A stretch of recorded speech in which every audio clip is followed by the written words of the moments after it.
Bonjour tout le monde, bienvenue à cet épisode de Je me lance. Ici Dominique Blais et aujourd'hui je suis en compagnie de Gisèle Kayembe qui va nous parler du Beatmakers Fest.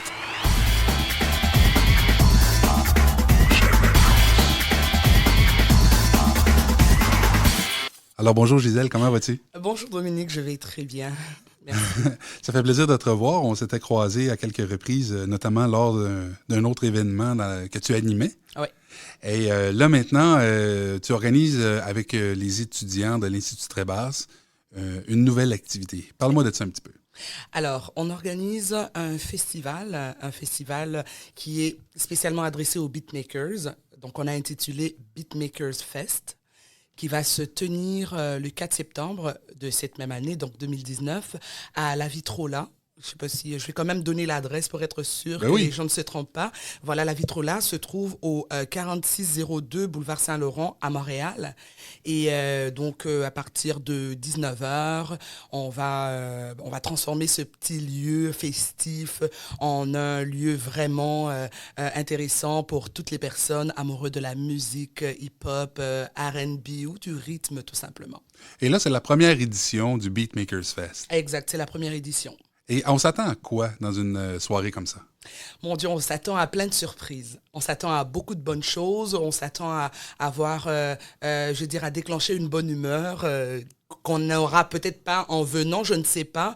Mais c'est sûr que la bonne humeur sera au garanti. Le rythme, le groove sera au rendez-vous, pardon, je voulais dire.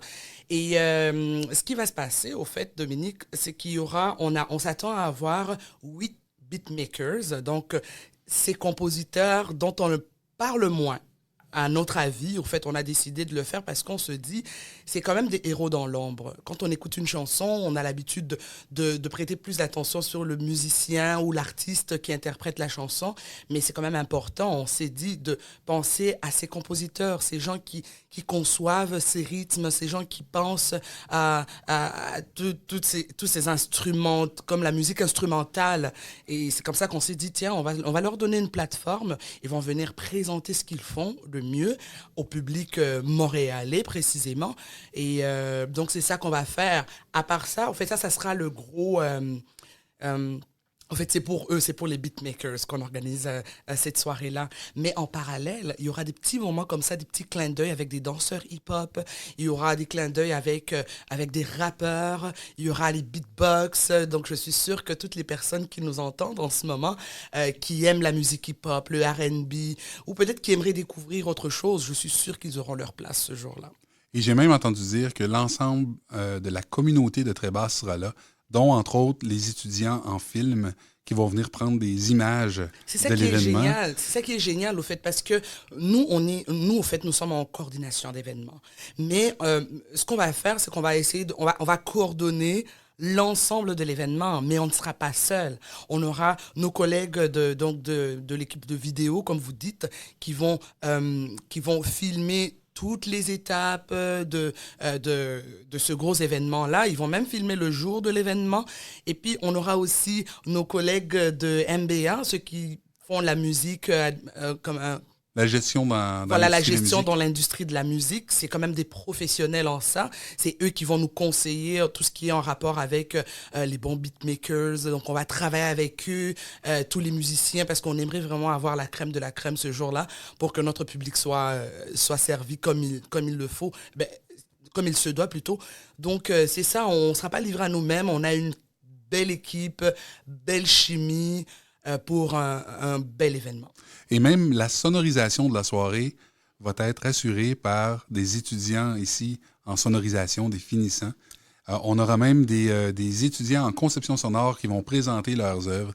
Ça implique vraiment toute la communauté de l'Institut Trébasse. Et les gens de l'extérieur, évidemment, sont invités à venir participer en tant que pour les performances, mais exact. aussi comme public. Là. Donc, ça sera possible de se procurer des billets. Là. Oui, ça sera possible de se procurer des billets. Ça sera sur Eventbrite.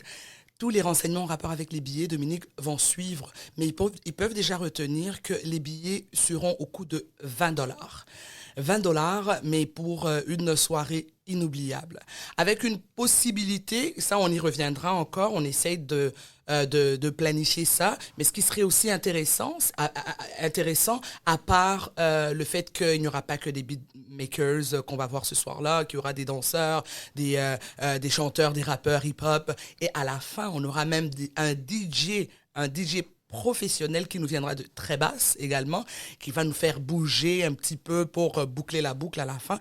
Hormis ça, nous pensons également à une conférence. Une conférence tenue par des professionnels, des gens très connus et respectés dans le milieu de la musique québécoise. Fait que ça, ce sont des informations que je te ramènerai un peu plus tard. Oui. Très intéressant. Et j'ai même eu vent que Steve Pajot, un réalisateur de musique très connu, devient finalement le porte-parole de l'événement. Là. Mais oui, là, tu viens de boire de la bêche. Mais oui, il s'agit bien de Steve Pajot qui nous fait l'honneur au fait d'être présent et de nous soutenir, de faire justement le porte-parole de cet événement. Et on en est vraiment, mais vraiment fiers d'avoir quelqu'un de ce calibre-là qui nous soutient. Et ça serait probablement lui qui ferait également la conférence, mais avec d'autres personnes. Ça, c'est pour ça que je t'ai dit, la prochaine fois que je te reviens, c'est sûr que j'aurai des informations qu'il faut en rapport avec la conférence. Mais sinon, tout ce qui est en rapport avec le festival en soi, parce que Steve Pajot sera également un des juges, ce que les gens doivent savoir, c'est que c'est vraiment des duels. Hein? On va organiser des duels, c'est ça qui est plus intéressant. Comme on le fait un peu partout dans d'autres festivals des beatmakers, c'est des duels et puis les gagnants par étapes. Et puis après, ils vont s'affronter, il y aura une finale et puis après, on va sacrer le grand gagnant à la fin. Écoute, cet événement-là, c'est au mois de septembre. C'est à quelle date? C'est le 4 septembre. Les gens me diront que c'est un mercredi, ouais, mais pourquoi ne pas le faire le samedi? Nous, on pense que ça vaut la peine, au fait, de le faire en milieu de semaine, parce que, écoute, ça va nous rebooster, tu sais, pour le reste de la semaine. Pourquoi pas? Pourquoi pas? Oui, effectivement. De toute façon, à Montréal, il y a des spectacles, plusieurs spectacles, en fait, à tous les jours et dans toutes les salles. C'est ça. Et puis, nous sommes, au fait, on a choisi une salle qui est un bel emplacement. Je vais dire, pas très loin des métros, sur une rue qui est très passante. Il y a le bus. Fait que ça ne sera pas une excuse, là, le mercredi, de ne pas pouvoir venir. Non. Non, je suis d'accord. Moi, je vais y être, en tout cas. Ah ouais, j'espère.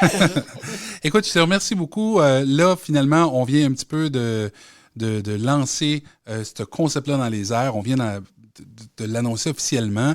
On aura l'occasion de se reparler et il y aura de plus en plus d'informations qu'on pourra fournir aux auditeurs au fur et à mesure qu'on arrivera près de l'événement. Exact. Gisèle, je te remercie beaucoup. Merci, Dominique. Toujours un plaisir de te parler et puis on se reparle bientôt. D'accord.